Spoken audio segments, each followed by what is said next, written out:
జై శ్రీరామ్. ఇప్పుడు దేశవ్యాప్తంగా నడుస్తున్న ఒక టాపిక్ వెల్త్ డిస్ట్రిబ్యూషన్. అంటే హిందువుల ఆస్తులను పంచేస్తారు. ఎందుకంటే ఆస్తులు ఉన్నది భారతదేశంలో హిందువులకు మాత్రమే.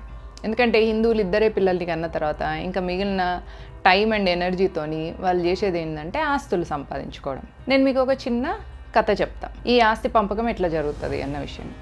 బంగ్లాదేశ్ నుంచి వెళ్ళి ఒక అబ్దుల్లా తన 9 భార్యలు 20 మంది పిల్లల్ని వేసుకొని వచ్చిన తర్వాత ఇక్కడ మన బ్రదర్స్ లాంటి వాళ్ళు అతనికి ఎలక్షన్ ఐడి ఆధారు ఇప్పించిన తర్వాత అతను వచ్చేసి ఒక రామ్ ప్రసాద్ ఇంట్లో పనికి చేరాడు.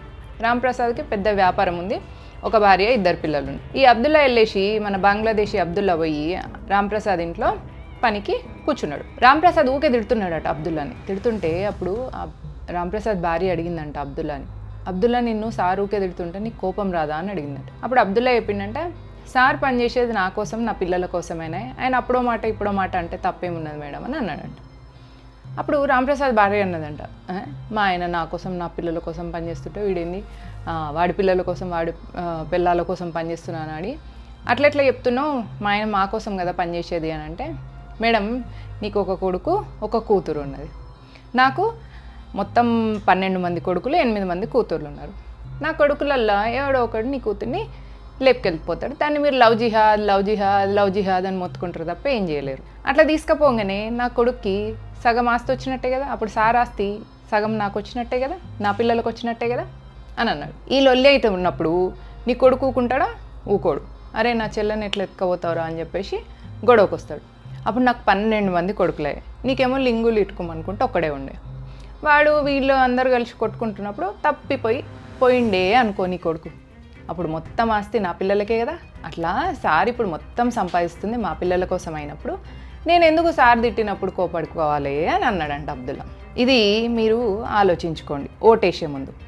అసలు ఓటుకు కూడా ఓమాయి మనకి ఇంకా తెలివి ఎంత ఎక్కువ అంటే నోటా మీద ఓటేస్తాం. కర్ణాటకలో 2 లక్షల ఓట్లు నోటా మీద పడ్డాయంట. అది మన తెలివి. మనం ఇటు పిల్లల్ని సంపాదించుకోము, ఆస్తులు సంపాదించుకొని ఆస్తుల కోసం మేబీ చౌకీదార్ అని చెప్పేసి అక్కడ నించున్న ఒక వ్యక్తిని సపోర్ట్గా వెళ్ళాం, ఓట్ వెయ్యం. ఇదే మరి ఎట్లా జరుగుతుంది? ఇది డైరెక్ట్గా మీ ఆస్తిని మొత్తం ఇట్లా పేపర్ల మీద రాయించుకొని తీసుకుపోయి వాళ్ళ పేరు మీద ఇట్లా ఇస్తారా అంటే ఇంకొక మెథడ్ కూడా జరుగుతుంది.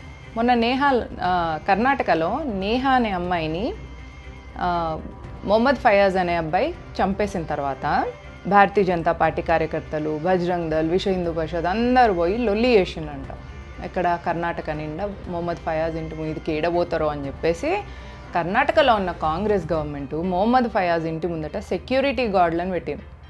ఎందుకు సెక్యూరిటీ గార్డులను పెట్టిందంటే రేపు ఫ్యూచర్లో మొహమ్మద్ ఫయాజ్ ఇంకేదన్నా ఇట్లాంటి పని ఇంకొక నేహా ఎంబడబడి ఇంకొక నేహాని హతమార్చే ప్రయత్నానికి వెళ్ళినప్పుడు అతనికి మోరల్ సపోర్ట్ ఉండడం కోసం అట్లా సెక్యూరిటీ గార్డ్స్ని ఇస్తారనమాట.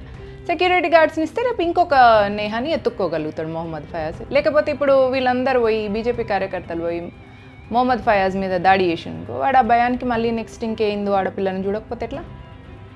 వెల్త్ డిస్ట్రిబ్యూషన్ అంటే డైరెక్ట్ మీ ఆస్తి సంతకాలు తీసుకొని వాళ్ళకి సంతకాలు ఇవ్వక్కర్లేదు. వాళ్ళు మీ మీద దాడి చేసినప్పుడు మౌనంగా ఉన్నా కూడా అదే వెల్త్ డిస్ట్రిబ్యూషన్ అంటే.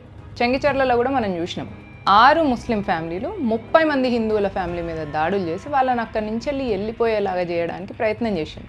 వీళ్ళు ఇక్కడి నుంచి పలాయనం అయిపోతే అక్కడ వాళ్ళు ఇల్లీగల్ బిజినెస్లు చేసుకుందామని చూస్తున్నారు. ఇది కూడా వెల్త్ డిస్ట్రిబ్యూషన్లో ఒక మెథడే. జాగో హిందూ జాగో, stand with Modi, stand with Bharatiya Janata Party. Voting రోజు హాలిడే కాదు, అదొక హోలీడే. తప్పకుండా వెళ్ళి ఓటు వేయండి. నోటా మీద అసలే ఓటు వేయకండి.